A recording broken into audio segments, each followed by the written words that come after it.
abonné leen ci suñu chaîne YouTube ngir jot saa su ne ay xibaar yu wér te wóor aju ci réew mi ak ci bitim réew. xam nga tey def nañu erreur gis nga yéen da ngeen def Ousmane Sonko am na bêtise bu ngande bu mu def ci SOMISEN l'un des meilleurs le docteur l'expert de l'Afrique docteur Ousmane Cissé la dindi yóbbu fa benn boy stagiaire. mais nan nga mën a jëlee. mais maître Ngagne Demba Touré il est titulaire en master. waaw mais maître Demba Touré des droits énergie et des mines. léegi lan la woon. waaw non est-ce que choix bu mu porté. bu fekkee da nga ni kooku stagiaire la. waaw greffier la. waaw non je pense c'est-à-dire boo bëggee dégg même bu nekkee greffier la moom dafa am. statut dama ne statut wu lan. lan la moom. waaw non xam nga Ngagne Demba lu tax ñu teg ko ci poste boobu. non politique. non maanaam suñu jëlee ci côté. corps de métier bi moom non pas non du critère bu ñuy choisir dañuy xool ba xam kii am na maîtrise ci domaine boobu. il n'a pas non yaa ngi juum. ah naka laa juumee bêtise la. ah ok. remplacer mais docteur Ousmane Cissé ku toll noonu ci Afrique yaa ngi jox beneen pays yaa ngi koy jox sénégalais yi fuite de mémoire yaa ngi permettre Afrique jël koo xam ne c'est l'un des meilleurs. ok. docteur Ousmane Cissé code minier bu bees bi ñu am nii yëpp ñun ñi demoon daan dem séminaire yi daan def formation ci bonne gouvernance minière député yi ñoom xam nañ Ousmane Sonko yàgg naa dem ci séminaire Ousmane Cissé di fa jàngale. ok Ousmane Cissé est côté Afrique fépp. mu bind ci livre ñëpp xam ko gisoo sénégalais ni ñu defee réaction. nga ne ma yow un greffier boo xam ni te avant de récompenser koo xam ne ni fii la taxaw attaquer justice am attaquer Sénégal am daw génn dem Mali. un mauvais exemple loolu mooy xale yi léegi yàq leen xas leen attaquer leen seen institution su ngeen ñibbisee dinañu dindi l'un des meilleurs teg leen fa ça c'est la promotion de la médiocrité. d'accord je dis pas que l'acte qu'il a posé man xaw ma woon maître Ngagne Demba Touré parce que y a beaucoup de greffiers au Sénégal xaw ma leen parce que ñu ngi liggéey seen téeméer maître Ngagne Demba Touré lan laa ko découvrir mooy c'est parce que il a fait un point de presse il a dit des bêtises sur le pétrole mine bi naan ay 30 000 baril 30 000 nangam pour masquer ça ñu yóbbu ko foofu loolu mooy lan xanaa dañoo bëgg a yàq SOMISEN. d'accord ça c'est loolu gis nga loolu tous les acteurs ñoo war a génn taxaw wax ci moo tax ni logique bi ma gis ñu jël nii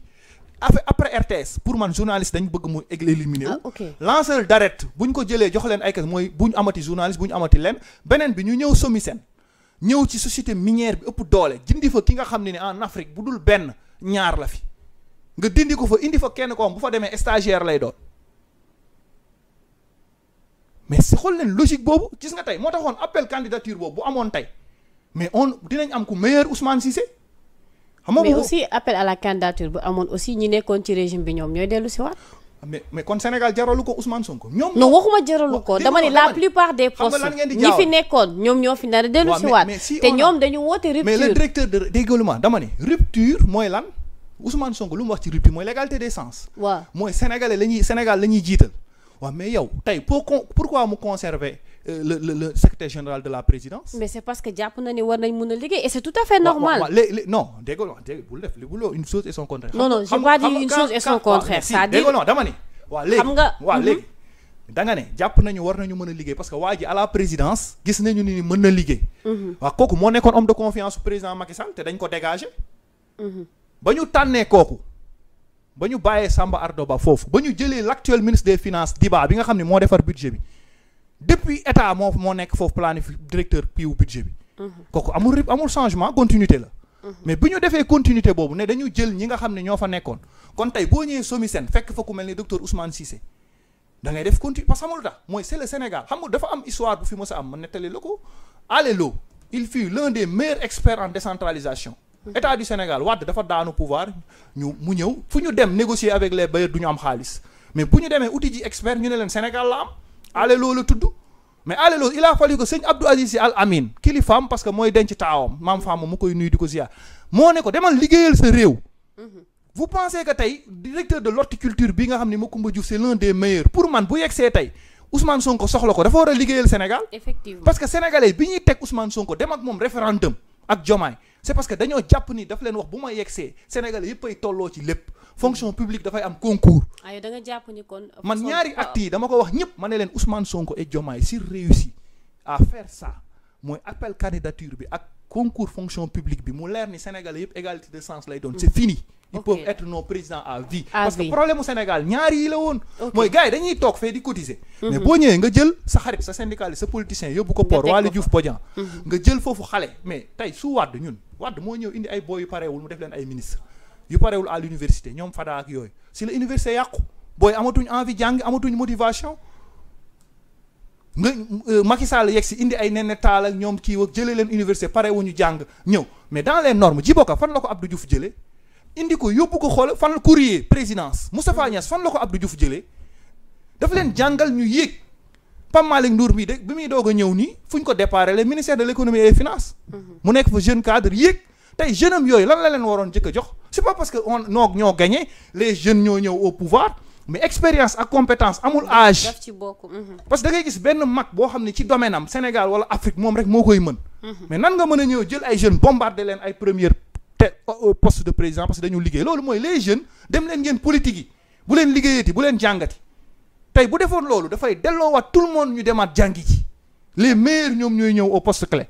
loolu tax ma wax la loolu donc pour ma wax la agriculture bi ngay wax nii ngeen koy ndamook ay leneen ak leneen mooy milieu d'agriculture da doon dox. L'ancien ministre de l'enseignement supérieur mathématicien jaar na agriculture Aly Ngouille Ndiaye lu moom loo ko mënti mun yi baykat la ku xamoon agriculture la dafa am fu agriculture tolloon au Sénégal l'horticulture dafa am fu mu tolloon au Sénégal donc bu mu yegsee lan moo fi am comme changement lu ñu doon xaar rek kay moo doon changement ak rupture totale bi mooy mu yegsi ne léegi biir ministère de l'agriculture nous allons prendre le meilleur ci poste stratégique yépp ñu def ko appel candidature bu boobaa ñi gën a mën meilleur ñooy génn sauver Sénégal Somi Sène bu ñu yegsee ku amee ku meilleur Ousmane Cissé ñu indi ko ces jeunes là ils peuvent venir être des chargés de mission conseillers techniques et consorts ba pare di échelonner di yëg parce que ñu xool l'exemple de Djibo Ka de Moustapha Niasse l'exemple de Macky Sall fan la démarrer ba yegsi fii d'accord mais pas ñu yeewu rek bombarder jeunesse bi c'est pas le rang te loolu suñ koy def tamit comme commencé nañu partage moom moo ñu waxoon pàccoo du am dernière kii bi comme commencé nañu partage Pikine daf ko fàtte